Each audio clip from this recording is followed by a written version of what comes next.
Welcome to Soccer Saturday with me, Geordie Pete Redding, together with DK Hot Sauce. We give you more heat than Madonna's Instagram. Welcome to Hollywood Balls.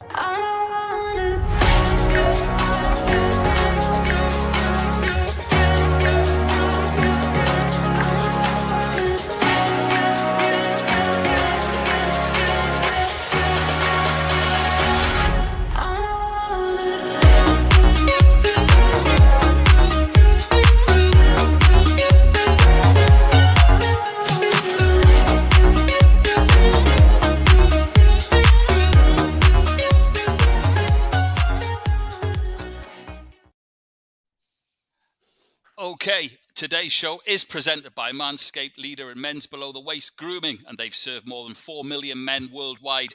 Get your 20% discount from Hollywood Balls at manscaped.com. Insert the code Hollywood Balls. Now, before we meet today's special guest, let's have a look at what's going on. He can't stop laughing, George. He loves it. He's got a package in the post coming, that's why.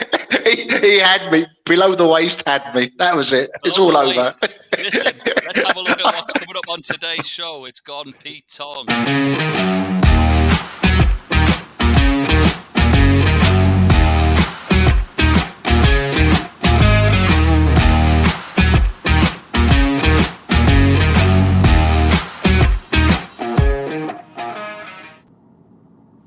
Okay, big match previews of Arsenal against Newcastle, Chelsea against Man United, World Cup playoff draw, ketchup in football, the worst Christmas presents of all time in the world of football, and of course, Baller of the Week, DK Hot Sauce Challenge as well. But before we start today's show, just wanted to take a moment and dedicate today's show to Gary Speed.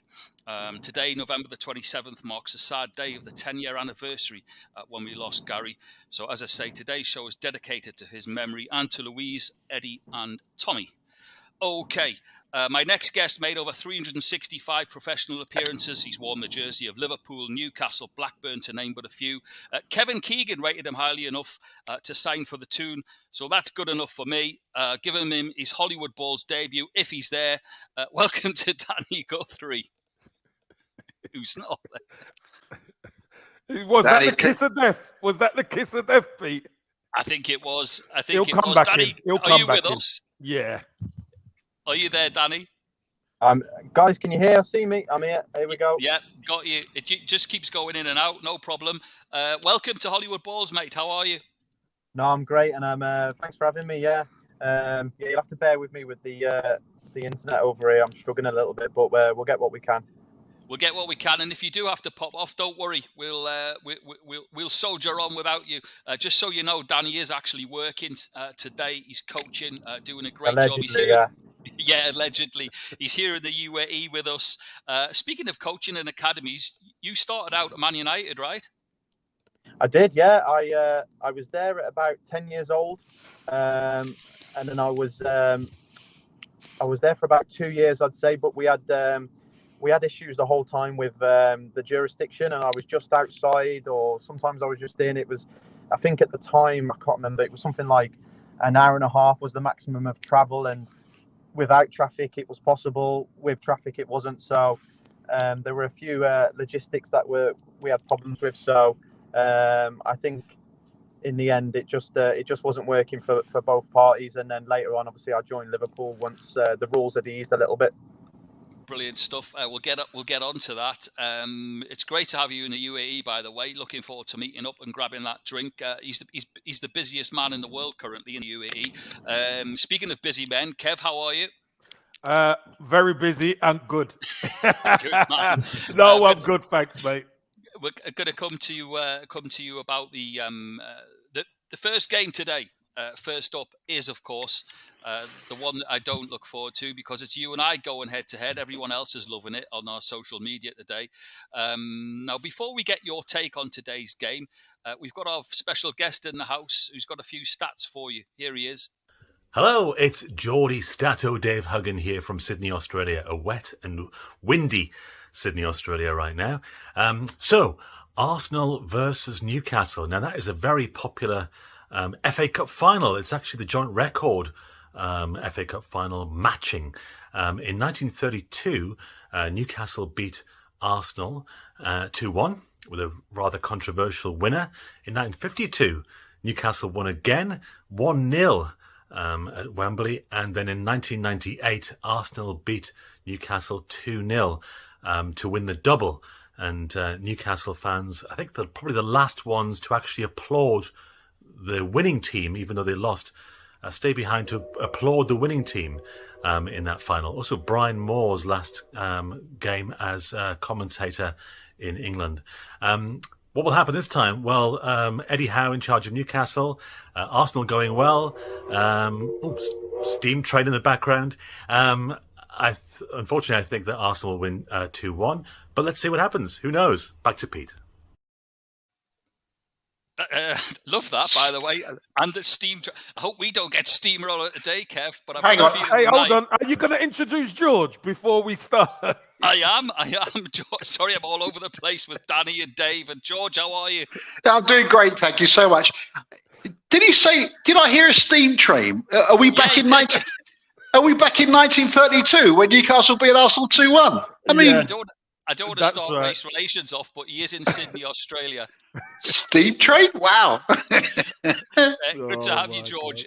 Kev, back up to you. Danny's had to jump out because obviously his connection isn't great at the training ground, so we'll try and catch up with him in a bit. But Kev, a big game, and I read with interest today in the press, actually, everyone saying, oh, it's must for Newcastle. It's a massive game for Newcastle. It's a big game for both clubs. So it's a must for Arsenal, especially after last weekend. You know, after getting reality checked by Liverpool, let's be honest. You know, when you get beaten like that after such a good run, it's how you respond. And it's a home game for Arsenal. Arsenal have to respond, Pete. And sorry to say, Pete, they've got to really put it on Newcastle today. They've got to get them 3 points because when you sat fifth in the table, you want to stay there. George said last night on our TFA family show, and it's a good point, George, we talked about a possible Arsenal backlash. And like everyone said, if Newcastle show up with the back four that showed up last Saturday, they're going to need light bulbs in the scoreboard, aren't they? Yeah, I think, look, it's a new period for Newcastle with Eddie Howe. Clearly, they're more expanded. They play more expansive football now. They scored 3 goals in a very entertaining game against Brentford, but they conceded 3, and they could have conceded more. And if they do the same against Arsenal today, they concede a hatful.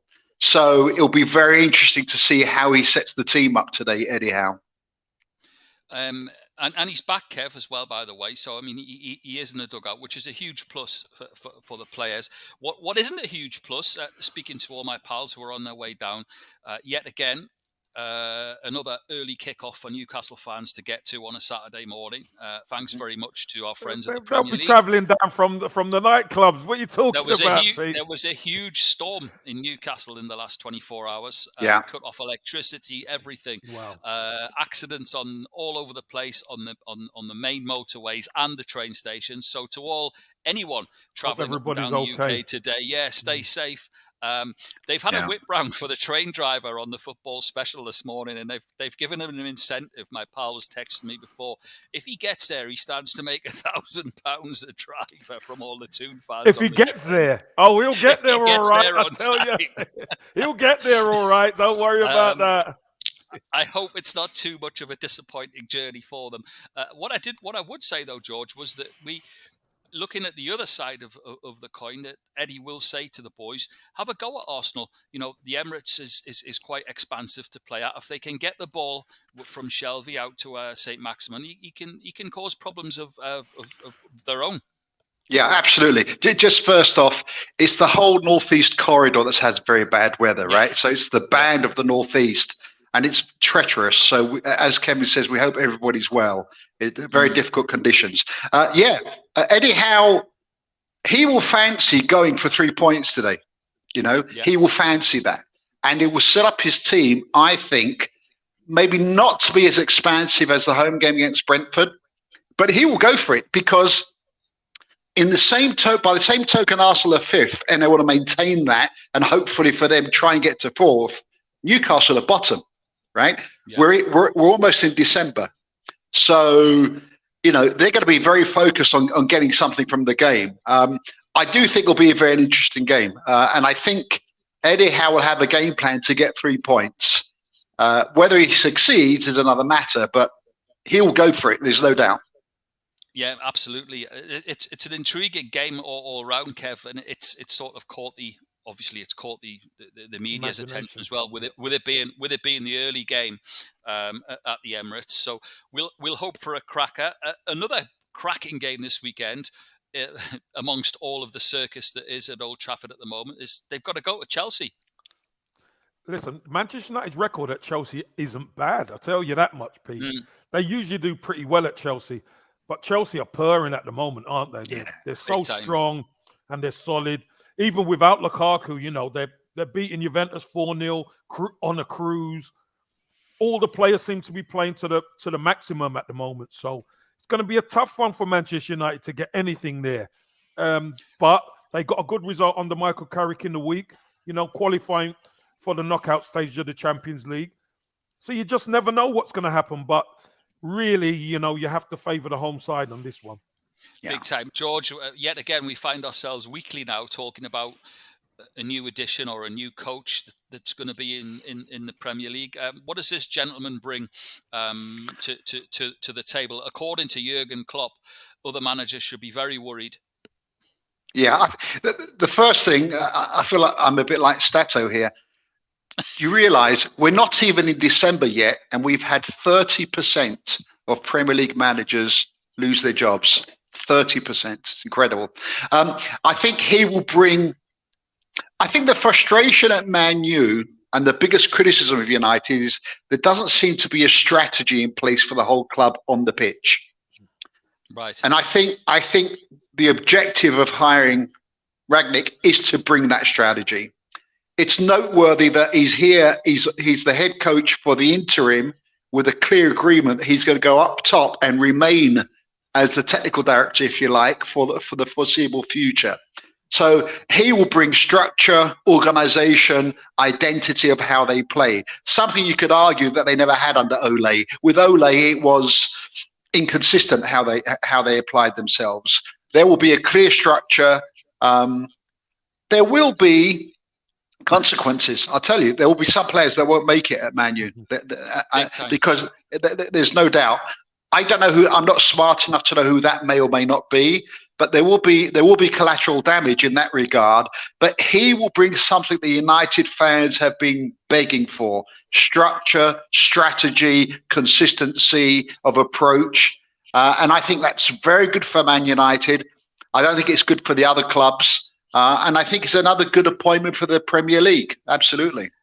George, just to add to that. Pete, hold on, Pete. It might not be good for Manchester United.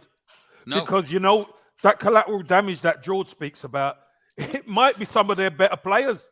Absolutely. Who don't fit his system, right? Yeah, who don't play that way. They're not at the club to do that. So watch this space. Your Ronaldos and your Fernandezes of this world, they might not be able to do what he wants them to do. But Kev, what I would add to that is, if you're a United fan, at this point you've had enough, because it's not a question of not having enough good players. It's not a question of not having a good enough budget.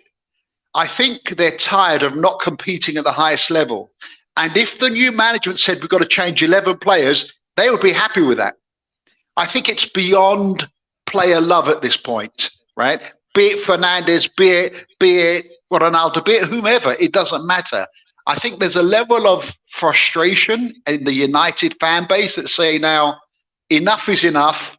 I don't care what you do. Give me a structure, give me a strategy, and I want to compete with the Liverpools, the Chelseas, and the Cities. I think that's the overriding factor. George, it's going to be interesting to see how this plays out, because working with those big names can be a poison chalice. Absolutely. So, gents, let me ask you this, Kev. If what George says is correct, and Ralph moves upstairs, is on his job description of who comes in as first team coach or manager, so to speak? Yeah, I think it's a nailed on for Pochettino, right? Okay. Pochettino, he plays with discipline. You know, he does structure the team very much in the same way. You know, they go hunting the ball, etc. The key, though, is this interim period of waiting. That's the difficult part. Because if Pochettino was to come in today, fair enough, the players will be on side. But it's not him. It's somebody who it could upset the apple cart, Pete, and upset the dressing room, knowing he's going to be going upstairs in 6 months. So it's going to be a tough one. United need to hit the ground running straight away to bridge that gap. Yeah. The other observation is, I think Poch misses England. I think that's very evident. But Poch is not used to and does not like working in a structure with a director of football. We read all these challenges at PSG. When he was at Southampton, I don't think he had a director of football. At Spurs, Levy offered him a director of football. He didn't want it. So that's another dynamic that people need to be mindful of in terms of Poch. Like, if he goes to Man U, he'll enjoy it. Yeah, I mean, you would think, you would think it's nailed on, but let's see. Ryan's in the house. He says he's just tuned in and he thought you were talking about Spurs, George, talking about lack of organisation, and but we'll get onto that later. Oh, that's a given. That's a given. Also, got to say hi to Debbie Steedman, who's with us. She's on the beach today. Tells you how lovely it is here in the UAE. I think she's at Al Quain on the beach, if I'm not mistaken. That's our Debbie. She sacked off James Martin last week. She sacked him off this week for the beach. So things not going well on the James Martin front. Priorities, Debbie. Priorities. I like it. He needs to up his cooking game, doesn't he?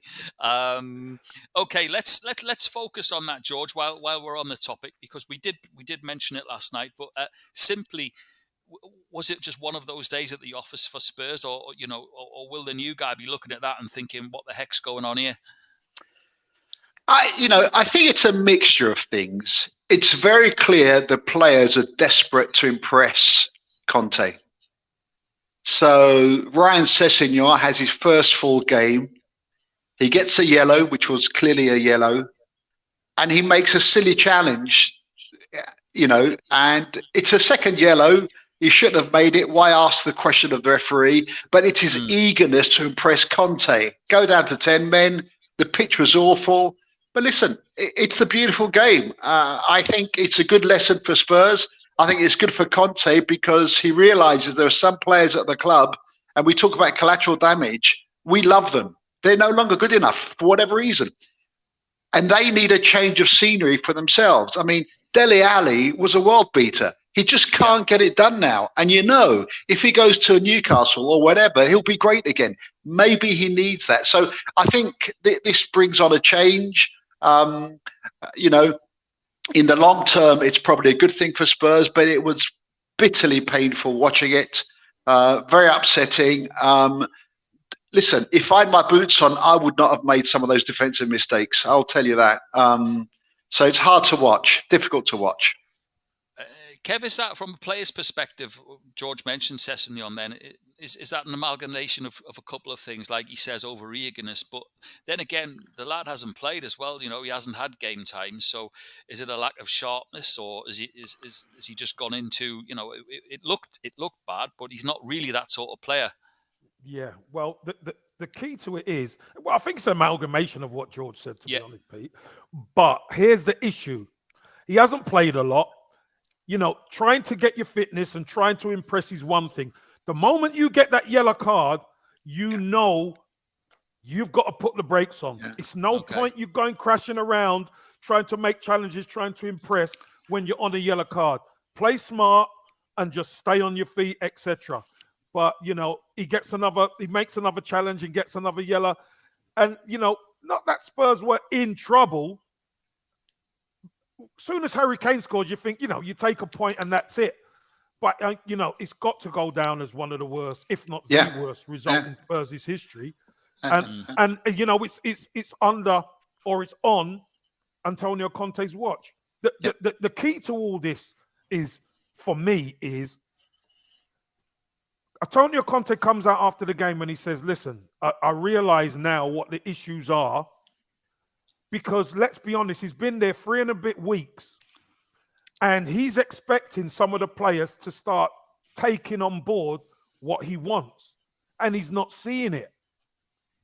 And for a manager like him, we know there's going to be collateral damage, but what you do want, and I know there were changes, you still want the squad to be taking on what the manager wants, and I just don't think they are. So as George quite rightly said, there are some players there who are surplus to requirements who maybe have a name, but they won't be at the club maybe January or end of the season. Yeah, merry-go-round in January then from quite a few clubs by the sounds of it, because like George pointed out quite rightly before, if Ranić gets his claws into that, there are certain players that don't fit his system. There could be a huge sale on. Eddie, if you're watching, fire sale. Get a centre half in. I reckon in January you could probably get 4 or 5 Man U players on the market, and the same with Spurs. 10 players between them. I really think that. Yeah. Great stuff. Listen, Kev, I wanted to move it up to international level because as coined the phrase, as George always does, the beautiful game, we're going to be minus some beautiful teams in the World Cup. They've got this mouth-watering new system of the playoff for the World Cup places. Let's touch first. It could be absolutely incredibly. Scotland and Wales, they're on course to meet in what will be a monumental all-British clash, wouldn't it? Oh, that would be superb, wouldn't it? That would be like the old home counties, home, all those games. But the winners go to the World Cup. It will be special, wouldn't it? It will be absolutely special. They do have. Yeah. I mean, we're saying, we're looking down the line. Please don't sort of shoot the messenger, because there's Ukraine and Austria to get past first, which is tough in its own right. But what it does set up is a lovely opportunity, though, to have that home counties. And then, George, wow, your two of your favourite teams when we were on every day doing the Euros, they could be facing off Portugal and Italy. Could you imagine a World Cup without one of those? I mean. I do think both Portugal and Italy will win their games, but what a game that is. And I don't care what if you ask the managers of Portugal and Italy, they would not want to play each other. They would have prayed to play a Wales or a Scotland. That's going to be a tough game. That's a final of itself. Absolutely. It's worthy of the World Cup final. Absolutely. And, with the home nations, I remember as a lad, when I was a nipper, I used to look forward to the home nations game. You remember that? Northern Ireland, Wales, Scotland. It was great. In some senses, I'm delighted there's an opportunity for Scotland to play Wales. In other senses, I wish that was later. But Austria is a tough one to get through. That's a tough game to get through. But it's so exciting. Anything could happen. It's the beautiful game, right? I'm just thinking of those home counties memories of the Scotland fans invaded Wembley. The crossbar. Could you remember? The crossbar. You remember that? All right, we should have a quiz. What year was that? What year was that? That was 77. 76? I don't know. I'm guessing. I'm going 77 with a guess. 77. That was definitely 70s, though. Thomas and Babatunde are our resident experts from our viewers. Get on that one. Find out when the Scotland fans were hanging off the England crossbar. I think it was 1977. Surely one of our viewers will let us know. Okay. George, I'm going to stay with you because it does concern your club. Then I'm going to come to Kev and ask him as a former player. Your new gaffer, let's have this right. He's another in a long line of bosses to ban ketchup. Okay, your sachets that they get in the I don't know where the players have their lunch or whatever, wherever they eat in their cafeteria. So the Austrian-based sauce company Curtis Brothers were responsible for sending a big bottle of the red stuff to Spurs this week. Brilliant marketing. They even took an advert out in the Enfield Independent, and the ad included a letter. It says, "Dear Antonio, we heard you've banned ketchup. We applaud your decision. Nutrition is important, but so is joy. Did you know that our tomatoes and our ketchup also come from Italy, just like you? So please don't write off all ketchup." Brilliant. There you go. That's great marketing. Great marketing. But listen, you have to admire Conte. He's laying the law down. It's all about fine margins, and he's trying to get that into the players. Just a 1% difference could make the difference, right? It's because it's red, isn't it? Really, that's why. Well, he banned mayonnaise as well. He banned mayo. He banned mayo as well. Red and white. Yeah. Arsenal, he's banning it. Absolutely right. Clearly right. But he banned mayo. I even hear he's banned brown sauce and less cooking in butter and oil. Listen, if you like your culinary stuff, it's got to be miserable, isn't it? Hey, that's part of being a professional footballer. You've got to make the sacrifices. And Pete, it was 1977.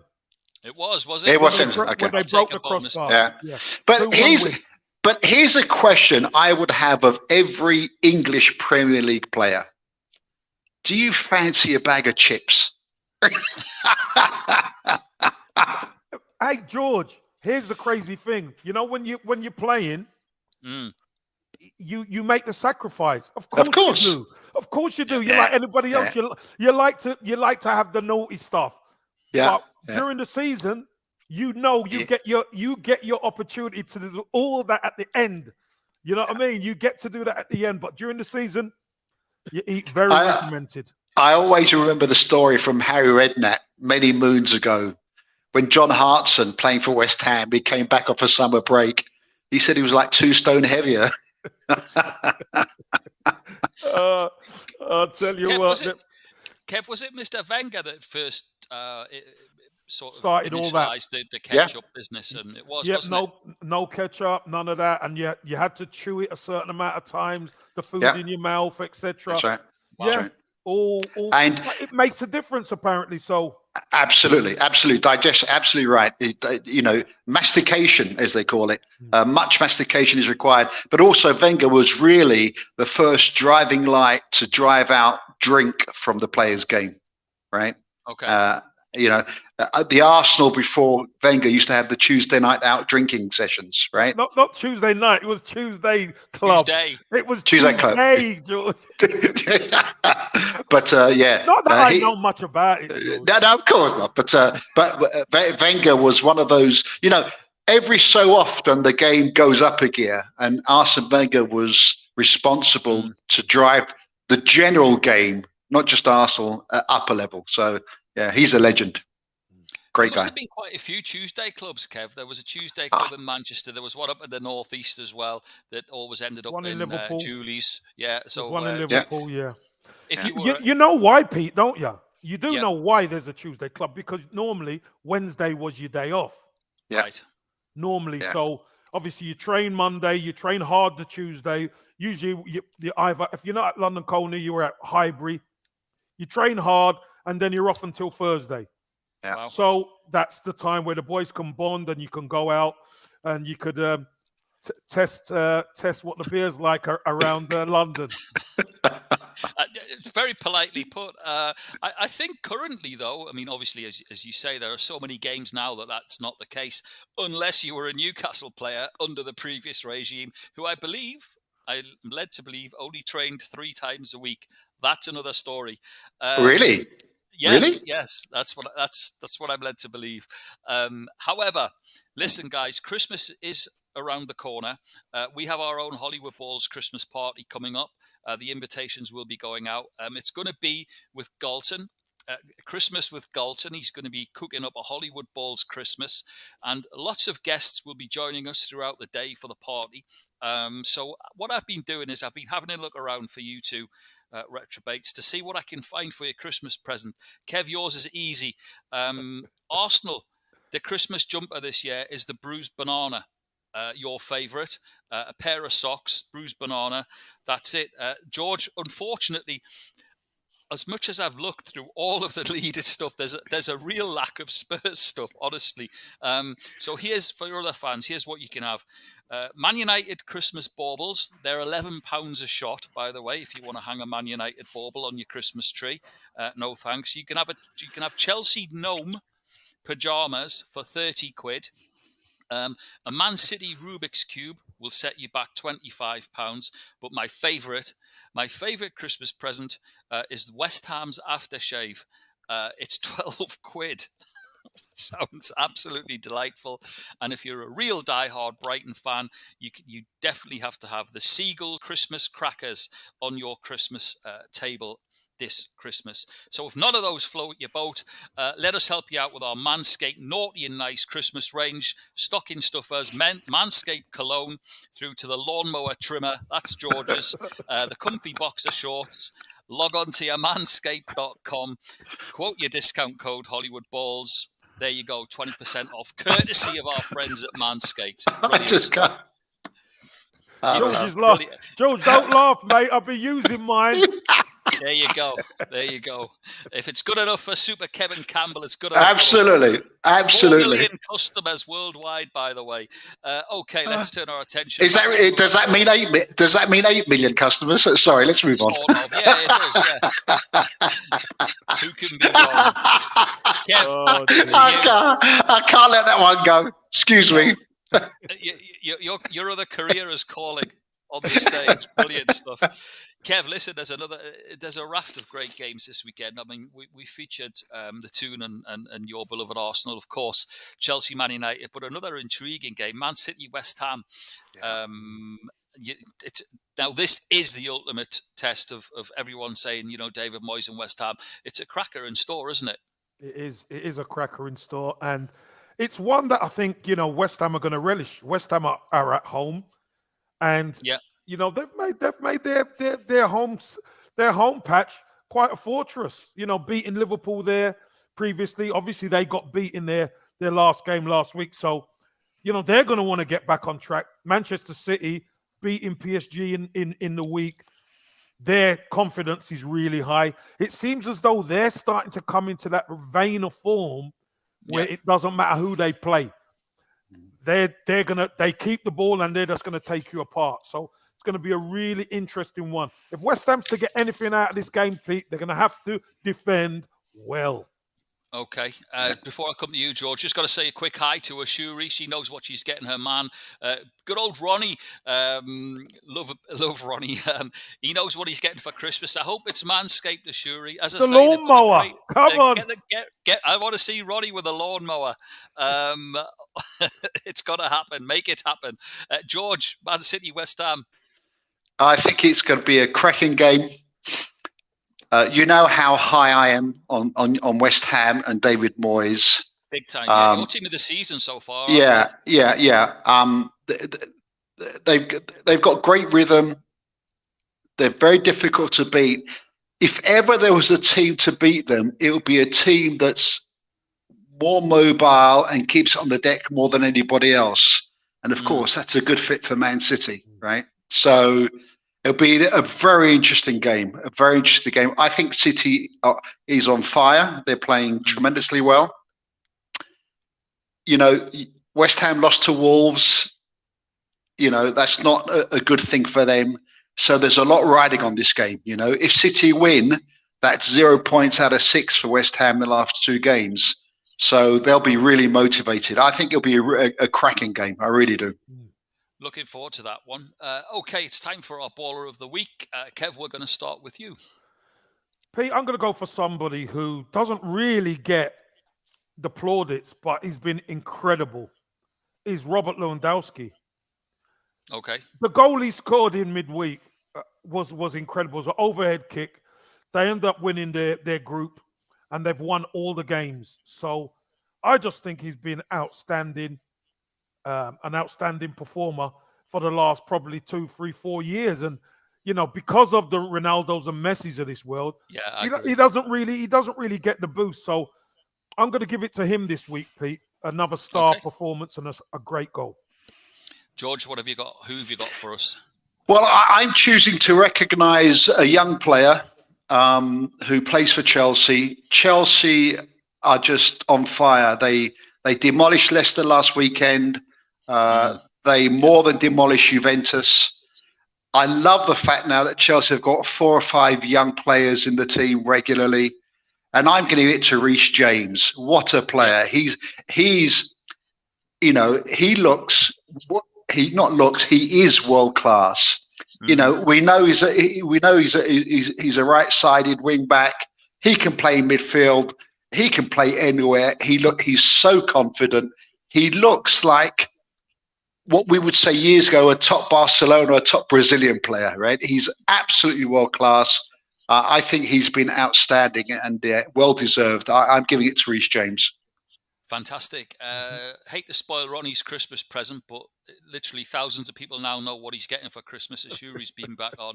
She's already got manscaped.com up. She's looking through it. Go on, Ashuri. Ronnie, I don't like to spoil it, but it sounds like you're getting a lawnmower, son, for Christmas. All thanks to us here. Brilliant stuff. Listen, it's time to put this... it's time to put this up in the corner by Kev. There it is. Oh boy! I know. I never won last week. I had a nightmare last week. Oh dear. Yeah, Pete, hold on, Pete. Is this the first time that I'm just asking the question? Could it be the case that both you and I beat Kev? Could it be the case? Both of us? Hold on. Hold on. Don't interrupt. Hold on. I'm asking our friend Pete a simple question. Sorry. Question. Go ahead, Pete. It's a double answer for you, George, because it's a yes and no. To be honest, hold on. Look at the face. Look. It's a yes and no, because unfortunately, whilst calculating, we finished above Kev. But we were close, but no cigar. We didn't win. That's okay. Which is a real blow. But it's a massive congratulations to Scotty Shepherd, who walked. Well played, Scotty. Well done. Scott, get out of it, Scott. He's got the hot sauce because he's based in Dubai, so he qualifies. Oh, not another one. Oh, where's my hot sauce, Danny Guthrie? He's Samantha's better half as well, so they're stocking up their hot sauce for Christmas. Well, brilliant, Scotty. Brilliant. But I've got to give, if there's anyone that deserves hot sauce, it's Martin Craig from Manchester. Because last week, Martin, and we all scoffed, I've watched it back, and Martin Craig said that Watford would beat Manchester United 4-1. That's what he said. My God! Show. And Kev said straight after him, and if he does that, and if Martin's right, Ole will get his P45. So don't say you don't hear the breaking news on Hollywood. There you go, because you do. Thank you. Thank you very much. Absolutely brilliant. Martin Craig, a lifetime supply of hot sauce for that man. Okay, on to today. Now listen, we've literally had so many people entering. So what we're going to do is we'll take you all in, but we can only feature so many in the show. So we've got Sam, we've got Scotty, we've got Danny Kwang, we've got Lee, we've got two newcomers as well. Welcome to Sujay Nair and to Ewan Walton. They're in with us, guys. The rest who are in and will be calculated, but there's just far too many of you today, which is a great thing, by the way. Jace Edwards is in the house, Jamie O'Brien, Andy Briggs down under, Darren DeSendry, Martin Craig, and welcome to Gary Baker. Good to have you on board. Okay, Kev, we're going to start with you. Arsenal Newcastle, give us your worst. Yeah, no, I went for 2-0, but I'm going to change it to 3-0, Pete. I think it's going to be a 3-0 win. Yeah, I'm probably with you on that. George, what you got for us? I've got 3-1, not to Newcastle, but to the other team. Oh, okay, right, yeah. Those that won't be mentioned in the lily white half of North London. Yeah, okay. I've gone for 4-4. There you go. Reminiscent of that old game, Kev, if you remember. Oh, don't bring that back to me, Pete. Oh. What a game that was. What a game that was. Jeez. Interestingly enough, wait till you hear from our panel, because there's quite a few that made me raise my eyebrows. Samantha Shepherd's gone 1-0 to Newcastle. Scotty's gone 1-1 draw. Danny Kwang's gone 2-2 draw. Lee Cosgrove's taken 3-1 to Arsenal. Sujay's taken 2-0 to the Arsenal. And Ewan Walton has taken 3-1 to the Arsenal as well. Yeah, okay, moving swiftly on. Liverpool, Southampton, Kev. I've gone for 3-0 again. Liverpool going to be too strong for me. Yeah, big time. George? I've gone 4-0 to Liverpool. 4-0. Yeah, likewise, I have the same. Samantha's gone 2-0 to Liverpool. Scotty's gone 3-1 to Liverpool. Danny's gone 3-0 to Liverpool. So has Lee Cosgrove. Sujay's gone one more with 4-0. And Ewan rounds it off with 2-0. Burnley Spurs, Kev. Oh. All the best. Burnley Fancy Burnley today. 2, Spurs 1. Okie dokes, George. 2-1 Burnley. I've gone 2-0 to Spurs.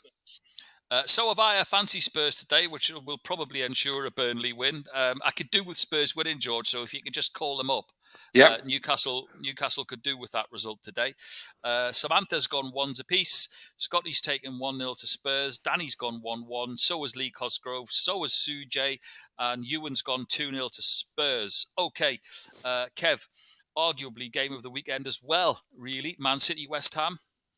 Yeah, I'm gonna go 3-1 to Man City. I just think Man City they're unstoppable at the moment. Absolutely. So 3-1. George.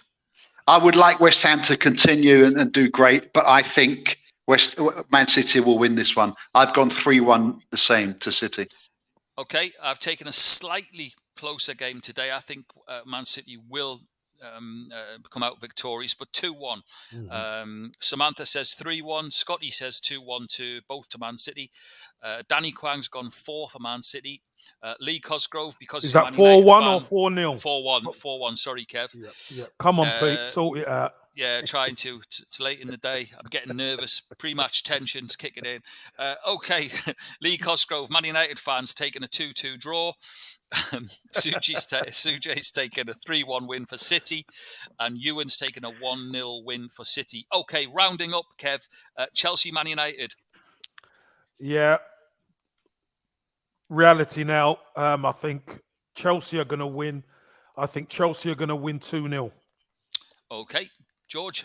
I have exactly the same. 2-0 to Chelsea. No stopping them. I've got 3-1 to Chelsea. Samantha's gone 2-0 to Chelsea. So has Scott. Danny's taken 3-1 to Chelsea.